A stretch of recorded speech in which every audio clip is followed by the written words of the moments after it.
Ayan, isa magandang tanghali mga ka-Windows. Nandito tayo ulit ngayon sa Pinagbayang Malaki, Paracali para bisitahin yung in-install ng mga bintana dito sa bahay ni Ma'am Jessica, yung customer natin na ginawa natin ng mga bintana. Ito mga ka-Windows, ito ang view dito sa Pinagbayang Malaki, Paracali. Ayan, ang ganda. Talagang tahimik din at ito, maraming puno ng pili. Ayan, may mga puno ng pili at nyog. Ayan.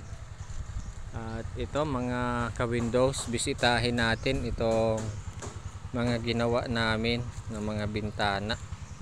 Lakad tayo mga ka-Windows. Ayan.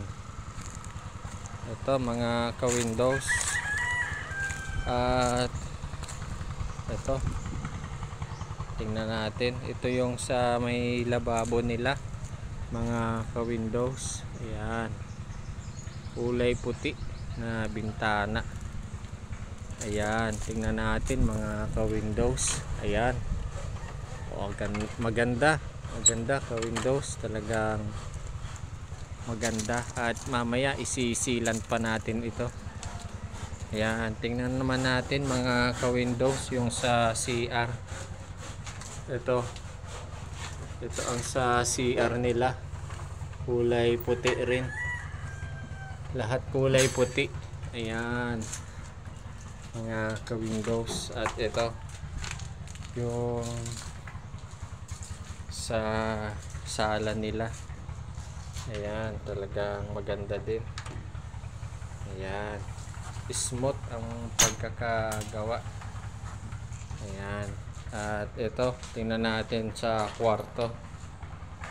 Ayan mga ka-Windows, ang ganda. Testingin natin. Ayan, kulay puti ito mga ka-Windows, malinis tingnan. Ayan, talagang maganda. Ganda ng bahay, talagang malinis. At ito ang center lock pala nito mga ka-Windows, sa gitna. Yan, ganun siya pag ilalak sa gitna, kasi 798 series ito. Dati yung SD series dito sa kabila, tagkabila, kaya lang pwede yon masungkit, pwedeng mabuksan ang bintana. Pero dito sa gitna ito, kaya ito ang advantage nitong 798 series. Ayan.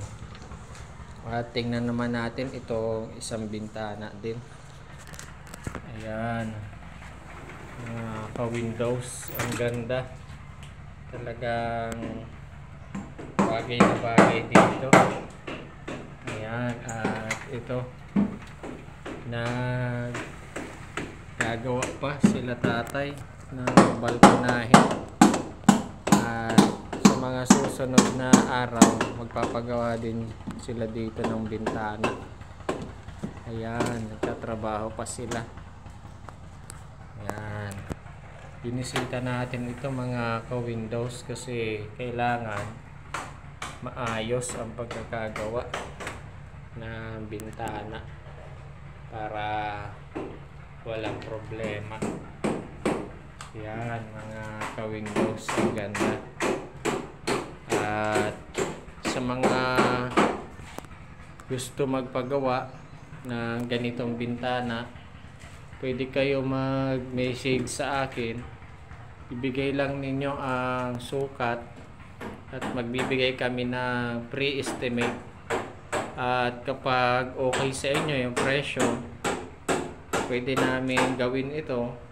Kapag kaunti lang, 1 to 3 days pwede na yung i-install. Pero pagka marami, 1 to 2 weeks, ganun siya bago i-install. Kasi yung 1 week sa fabrication, yung installation naman sa mga susunod na araw. Ayan mga ka-Windows, Hanggang dito na lang mga ka-Windows at abangan natin ang mga susunod na video. Maraming salamat at bye-bye.